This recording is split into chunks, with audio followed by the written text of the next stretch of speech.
kine supu tashabike kine supu Diana Nabatanzi nali mwagala nnyo nakola naye kasukali ayine ekisambi bweki buli we yasekanga ati ebizambi ne bigaziwa munga ningiza nga artist kaningize bwe yagambe nti ndi mabizi kati siriwo ndi mbizi so omuleka nayogera na outbusting ali mu mbeera nzibu nnyo tabitegeera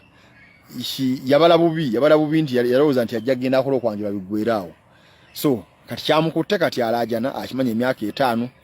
naye bw'obulya Saboni amaana akkiriza alina bwe yagala naluga nti zino embizi bw'otaba mugumuzi kutwala so akimanya embizi zimutwala so it doesn't matter ani akutwala buuzumi mabizi buuzumi mbizi kati Katonda dde ku ludda lw'amabizi aleke bukingo ayogera n'abalwadde bukingo ayogera n'abasibe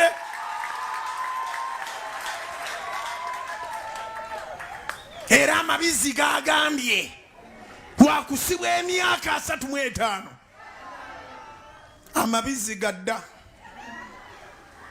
gagano laba amabizi gawano. In a case about Bujinga abusing, I said he has his freedom of speech. Let him exercise it the way he wants it. I have my freedom to open up a case against him. I opened up a case against him. It is pending. It will come up on 21st. It is a final channel B in the no ngera we chabadde kisubirwa ndinno Malema Birizi ebintu bino tagenda bitwala mu ngeri ya kusaaga na yaya nukudde olubanywa lobbawa amawulire olunaku luli nga nkujjukiza nti nno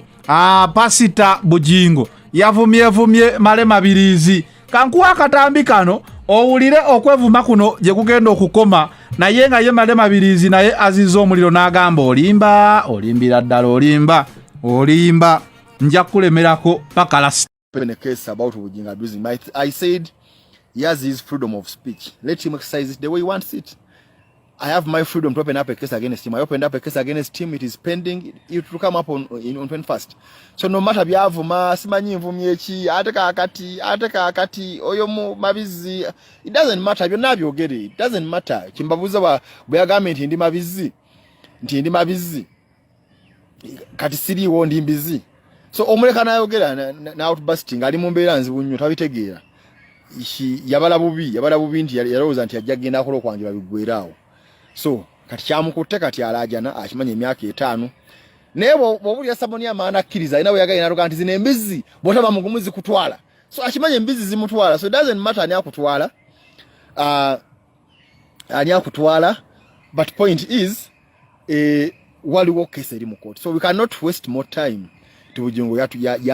avume it does jaja yagamba nga ekifumba kimenye gumba ekifumba kimenye gumba ekifumba kyajjewo summons zimuyita ekifumba kyajjewo crimes ya committing ekifumba kyajjewo requirement ya video je aliko so we won't waste time we will not waste more time into yagambye Mabirizi simanyi mabizi doesn't matter ne bwayogera ki question is are we moving ebintu bitambula bitukola period because abamati amusajja akuyise embizi kati we yampise embizi kati ndi mbizi sitambula siri muntu sogera namwe nabadde embizi but two tebikola makulu wansonga embizi yo nga pigi yennyini nga bwe yajogedde singa ejja nekulabiriza ngolaga jayidde bibo nemutta kati ne bwogivuma nti era embizi eno embizi mbi nnyo oba kyazza kiyeba yamulidde so Bujingo olwedde ali cornered nagaye mbagambye nti awedde omulamuzi yakonfaminze emisango gye gyonna 3 so ali mu dire stress ali mu mbeera nzibu so tulina omusaasira abo olaba nga olusa akola outburst muzireke that's his freedom ayogere avemu empewo naye kakavemu ku mpewo I think after trying everything nalabanga tebijja soboka trying everything nalaba mabizi ajja mu compromising biki so that's not bibina yayogedde si big deal yayogedde ibintu bingi abuuza mukazi wange abuuza biki n'agamba nowabira kitaawo nowabira kabaka nowabira buli omuntu yes awakitwala akitegedde agenda akitegeera tolaba mbuuka biswa ate enkulukuku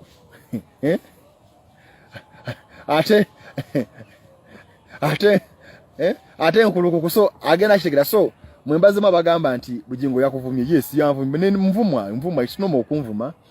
it's normal okwogera kyonna you can even call me stupid you can even call me pig you can, but that does not take away the fact tekijjawo mazima galiwo omusango gye guli uli mu kooti obujulizi bwa tuli mu kubukuŋŋaanya obujulizi bwaleeteddwa n'ebiringa ebyo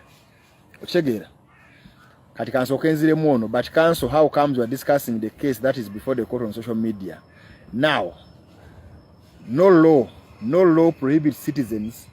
from discussing a case which is in court, and I repeat, no law. Instead, our laws, and by those laws I mean the Constitution, and I think I should open it here for Yunji Basomere, support the Constitution, supports people talking about cases pending in courts of law. And yes, line yeyo ekisooka eri mu article 1 ya Constitution, because article 1 ya Constitution ekugamba nti you are the sovereign. Sovereignty eri mu bantu banna Uganda. Kakati toyinza tugamba nti sovereignty eri mu banna Uganda ate basobola kujiku. Mukweyongerayo Isimo Access ayogedde abawala bayagala okugalamiza Isima yeyagaliza awulirira ddala buli watunula bwati bebana abawala batulira n'agamba senga nkwata ku kino kinampulira obanga ku musajja omukulu okwesunga ethavu aba ayagalira ddala ethavu aba ayagalira ddala ethavu bannaye abawala Isima bagenda okwogerako musobola omukwatibwa ekisa ne mumusimba ku thavu yajja ikyuli mu muzimbe thavu yerire ku thavu alye ebitafutafu akateza nero naye takisusa nnyo ku thavu. Alright, ulaba omusajja omukulu ng'ataddeko kamera ng'agamba wentunulira kigundi bwenti nenkubamu obufaananyi kwegamba biba kubanga bino ebyedde byo bifaananyi ebibeera ku negative. Isima senga yajjuza dda ewuwe naye kati awo ogambira omusajja ono tabeera nga ali ku tiimu kubanga tiimu kanu tiimu kasa ayinza okuba ku tiimu kasa kubasewo omusajja omukulu otuukira okwegomba ebintu webityo kitegeeza ate nga tetumanyiiyo muntu toba ku tiimu kasa mukulu toba ku tiimu kasa tobeerako muzeeyi yajja yikyuli bannaye ayina ebintu byayogera naye nokkiriza n'ogamba wayi muzeeyi kamuleke naye awe tuli kavinka nkagala kasimolo kayongeramu ku hips oba kagulangule kamala kavinka kamala Farida Nakaziwe forever oyo ye mwagala nnyo alaali muwa n'ekitiibwa Farida ye mwagala nnyo bakiki oba mwagalako ki ate ansanyusa nga atambudde n'ebyana bye si yazaala mbavandiimwe byonna bivandiimwe nsanyuka busanyusi yes ani omulala gwenjagala Kinampijja Florence Kinampijja nkyagala oba nkyagala Nampijja kiina agaaso n'oguwumi gw'Abaganda naye nga kindabikira bulungi Kinampijja njagala Kitashabi kinyankole ekyo Kitashabi teeka kiine supu Tashabi teeka kiine supu Diana Nabatanzi nali mwagala nnyo nakola naye kasukaali ayina ekisambi bweki buli we yasekanga ati ebizambi ne bigaziwamu nga ningiza nga artist kaningize Kidayana nakyagala nnyo naye laba we kigenda kyebaka ne Lwasa embwa ya Lwasa Diana awo yasuula Lwasa awo nenkivaako nenziruka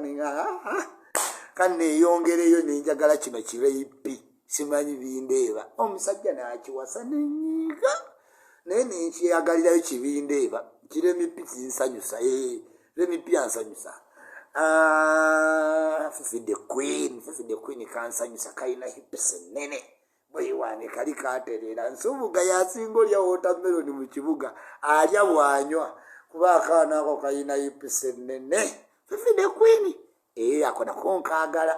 presenter kyomulala gwenjaga akizaala toto kyo kikyali kyange nkyagala nnyo Natalia Ozi mwagala nnyo. Nyongera bwongezi kujjukiza nti amayiga nokutusibwako Home Connect Properties Uganda Limited bakafulu ba real estate mu ggwanga Uganda era nga nkugamba gwe beekwate obenga osobola okukulaakulana ng'omufirika akulaakulana buvo buvaawa ku ttaka so gendayo mu Home Connect Properties Uganda Limited obenga osobola okwefunira ettaka lyonna ly'osobola farmland poloti biki byonna oba osobola okubifuna genda alina ettaka lyo ng'oyagala kufunira kyapa era okwatagana ne bannaffe bana